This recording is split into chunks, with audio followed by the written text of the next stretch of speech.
BendnStretch with Sue, and today I am continuing on our series of the Chinese body organ clock.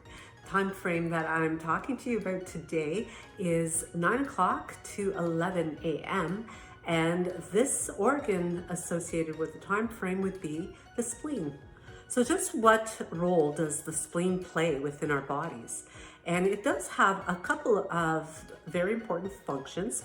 One of them is it acts as a reservoir for the white blood cells within our body that are kind of like the soldiers fighting for us in our immune system. And it also digests the utilized red blood cells to facilitate their disposal through the bile and the liver. So what can happen when the spleen isn't functioning properly is issues around digestion, around appetite, even weight. Fatigue can be a result, as well as even the loss of that healthy color and glow within your skin. Interestingly enough, as it relates to this, the emotion associated with the spleen is worry. So therefore, when we are in a state of pensiveness and anxiety, it is definitely going to have an effect on digestion and our energy level. So this particular series is all about how to get the energy flowing within our bodies so that we can really maximize our health and wellness. So Dragonfly is the pose that really helps to target from that medial corner of the big toe all the way up through the inner legs. This one is really going to help to stimulate the energy lines and get the chi flowing.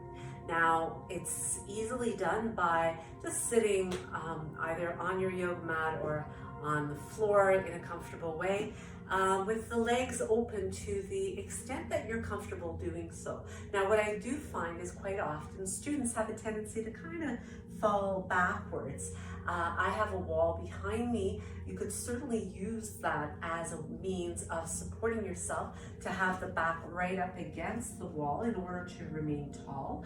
Another option would be to perhaps elevate the hips. So you could sit on a blanket, and just by bringing that blanket underneath the back portion of the sit bones, you may find that suddenly you're much more comfortable. The hips open up more easily, so that you might be able to open up those legs a little bit more without putting undue pressure on your lower back.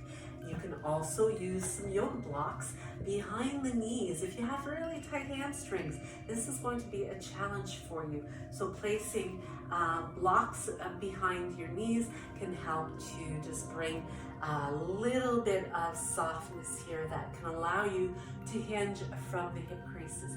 Once you are in your hinge, whether you've got the support for the legs or not, you are going to fold forward to the place that's comfortable for you to do so. You could hang out here with a bolster under the chest.